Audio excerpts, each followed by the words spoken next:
In this module, we're going to do something a little different from our prior modules. We're going to do something that I'm going to call site reading. So this is where we take someone else's query and then we break it down and try to understand it.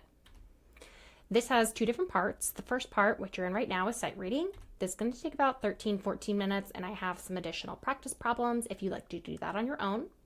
And then the second one is going to be a really in-depth inner join practice. And that's going to take about 30 minutes. So this is going to be a power-packed module. You might want to break it down into two parts. For our site reading, we are going to look at one of the examples that Google BigQuery provides. You can copy down this HTML if you would like, or you can just Google FEC Google BigQuery public data set, just like I have here. And then you're going to click this one right down here, FEC campaign finance. So Google BigQuery, oh, you see I've already done this, FEC dataset. And not the first one, but the second one, FEC campaign finance marketplace. And I went to Italy, and so they're trying to translate everything into Italian for me. I don't know, it's been months since I've been there, but we want it in English for this lesson.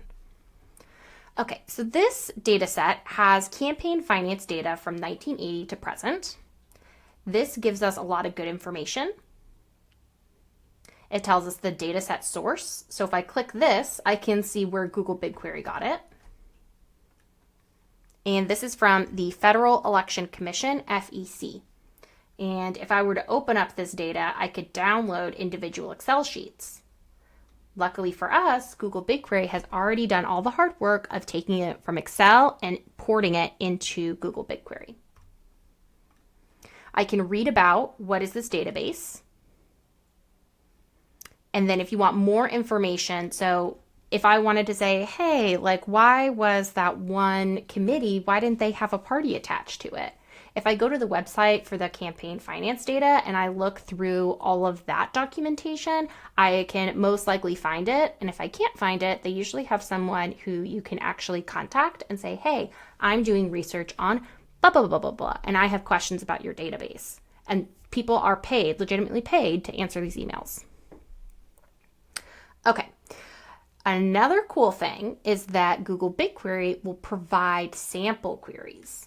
So what we're going to do today is we're going to look at a query that someone at Google constructed, and then we're going to break it down. So how we've been doing this up until now is we've been going from scratch. I start with a question, I build a query. In this one, we're going to work backwards. We start with the query, and then we work it back and see exactly what's going on.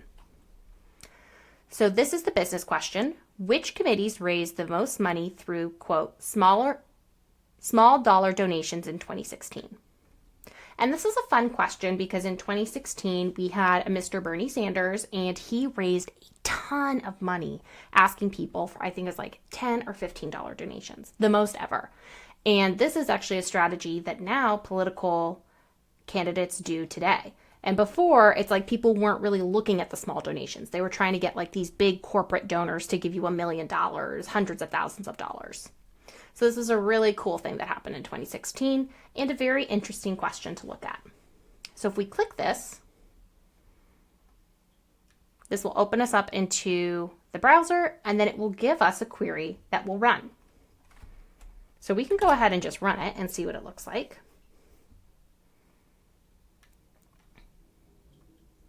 And interesting, here we have Act Blue. That was our missing guy from Reese Witherspoon. He is the #1 in total small dollar donations in millions. And then we see other different ones. Okay, so now that we see that the query works, let's break this guy down and see exactly what's happening. The first thing that I do anytime I get someone else's query is I put it into the format that I am able to read it in and that I always do my queries as. So I have my select, my from, my where. This is all lined up. This is great. I want to tab it in, and I want to line up these guys. I also like my from on one line. Okay. Okay. So I have select, from, where, And then anytime I'm aliasing, so this, they're saying in this subquery, they're calling it indiv as individual. That's what we had too. I also like it to be all caps. Okay. So now that I have this, then I see there's an inner join.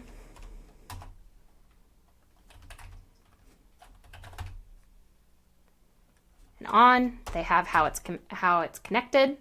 This is the same thing we had. We had committee ID attached to the individual ID. And just notice these are the same data sources, indiv and CM, but instead of the subscript of 20, which is for 2020, it's 16, which is for 2016. They have group by committee name.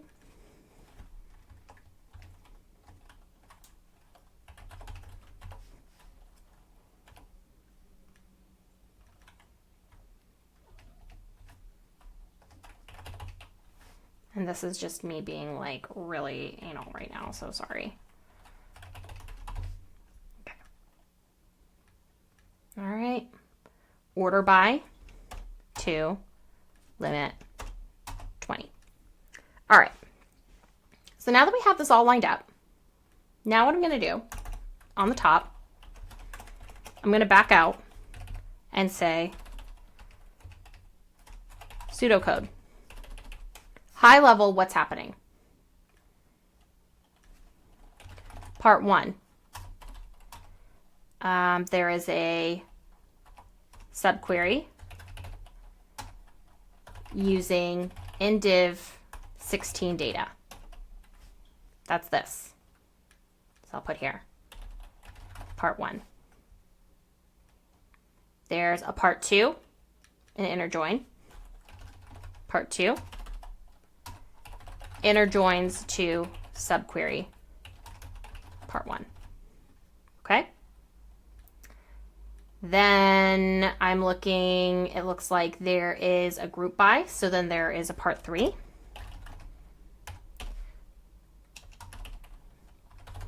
There is an aggregation of transaction amount. And then part 4. Data is sorted by aggregated transaction in decreasing order. Okay. And then if we open this up, so now that we have the high level, let's start to flesh out a little bit more on the insides. So for our subquery, we see that we take the committee ID, transaction amount, and then we filter where the transaction amount is between $0 and $200. How do I know that?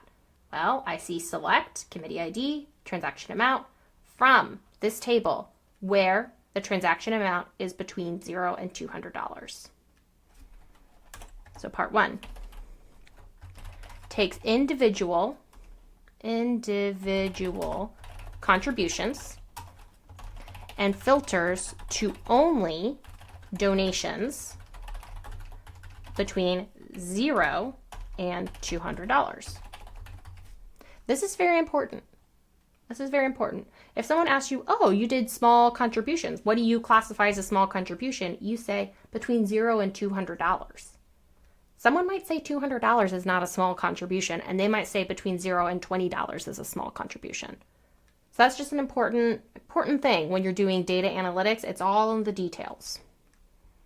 Okay. So we take the individual contributions, we filter to only donations between $0 and $200. Then we join in the committee ID. And why do we need that? Because we want the committee name. Now this is something where I think Google BigQuery did a bad job, is that you should always say which column came from where. So the committee name came from our committee table. And the transaction came from our individual table. Okay? So inner join, that's pretty self-explanatory. Nothing's happening there. I can just say joining to pull in committee name. That's why we have this join. Okay? So we have part 1. Now we have part 2. Part 3. For each committee name, we sum up the small donations and divide by 1 million. This gives us the number of small donations in millions. Now, another thing that I would critique on this Google BigQuery is that whenever you do division, if you're a Couch to Coders veteran, you know that we want to use a safe divide. You don't want to just do a simple divide. Because what happens if you have a committee and they did a really bad job and they didn't raise $1? Well, now your query is going to error out, and that's going to be a big problem for you. So we're going to put safe divide. We're going to get rid of this. I'm going to do that. Okay. So this is part 3. Aggregating or aggregation. Okay. And then part 4, data is sorted. Part 4, data is sorted. And then if we wanted to get really detailed, part 5, data is limited to top 20 because 4 is in decreasing order. There you go. All right, so let's look at our query results again. Now when you're looking at this, you probably have a little bit better understanding of exactly what donations are included as part of this column, how they got the committee name, and what they mean by total small dollar donations in millions. Let's quickly review everything we went over today. So we reviewed the data documentation available on Google BigQuery. We broke down one of their pre-made queries that used a subquery and an inner join. And if you'd like more practice, similar to like what we did, the CDC birth data has an example with several different inner joins and CTEs. And then the international census data is also a good example. I'll see you next time, and then we're going to go over our power-packed inner join example.